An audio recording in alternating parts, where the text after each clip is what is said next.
We are not a race or a nationality. It's a tragedy. This political hypocrisy is an atrocity. It's trickery so plain to see. This executive order a clear and present danger calamity. No, we are not a race, nor a nationality. That's a fallacy. No, in reality, we are choosing people. Not chosen, not frozen in time, just following some lines blind from a book in the sky. And no, we're not just a tradition. We are here on a mission. And we won't ask permission to practice. The fact is, this Jewish practice is authentically spiritual. Its ritual has roots in the mystical. It's metaphysical, alchemical, it's trans-denominational, transformational, and universally inspirational.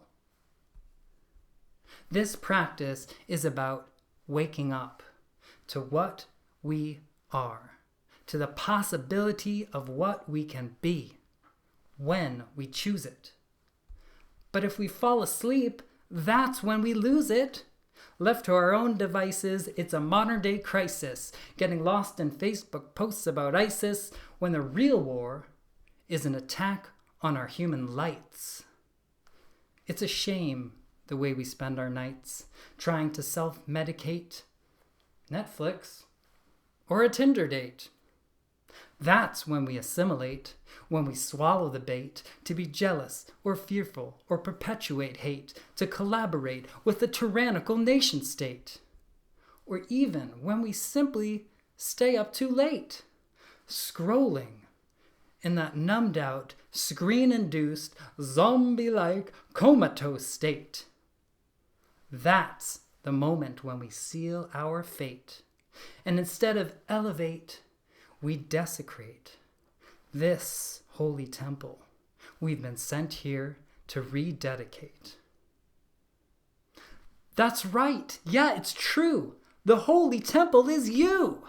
And this planet. G-O-D, damn it. And now I'm exclamatory. I'm using inflammatory words to herd your attention because I'm all fired up at the mention of this leader of a nation and his flagrant misinterpretation of the authentic intention of this sacred religion and practice of mission sourced from the mystical Jewish tradition.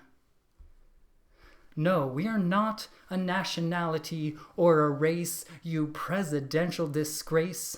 Wish I could say it to your face. What we hold doesn't glitter in gold. It's valuable precisely because it is old.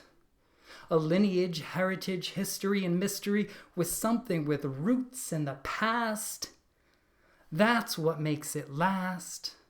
Gives us access to a spiritual practice of civil disobedience.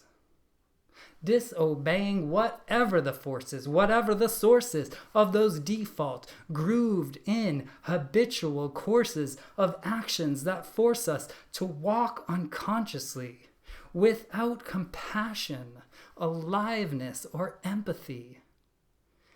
And it's clear to me that something in this pathological cultural reality is somehow purposefully trying to keep us from being able to see the awe-filled beauty in every breath, or the depth of a human gaze, or the ability to still be amazed by the sky or the clouds passing by a drink of water, or the laugh of my daughter.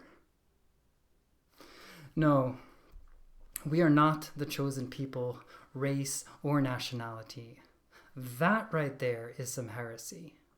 We are a choosing people with a responsibility, a God-given opportunity to choose life, light, and love, to stand up tall, empowered, and free in the face of this consciousness slavery, in the darkness of geopolitical politrickery, and in the midst of some ridiculous, ludicrous policy. We must choose to see beauty. The light of this awesome reality. the miraculous nature of an old oak tree. That is civil disobedience to a T.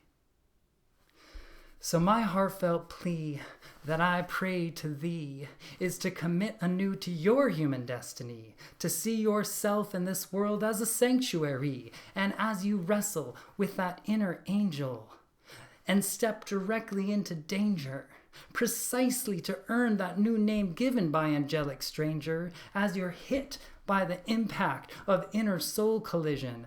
Every time you're faced with decision, remember this vision.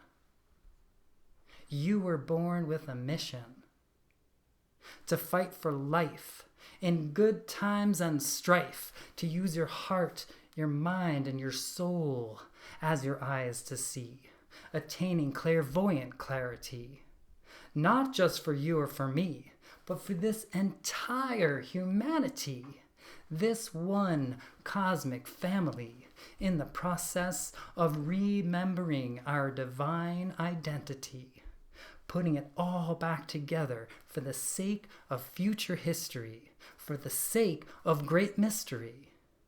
That's what is meant to be the role of a Jew in this exile reality, and not a race or a nationality.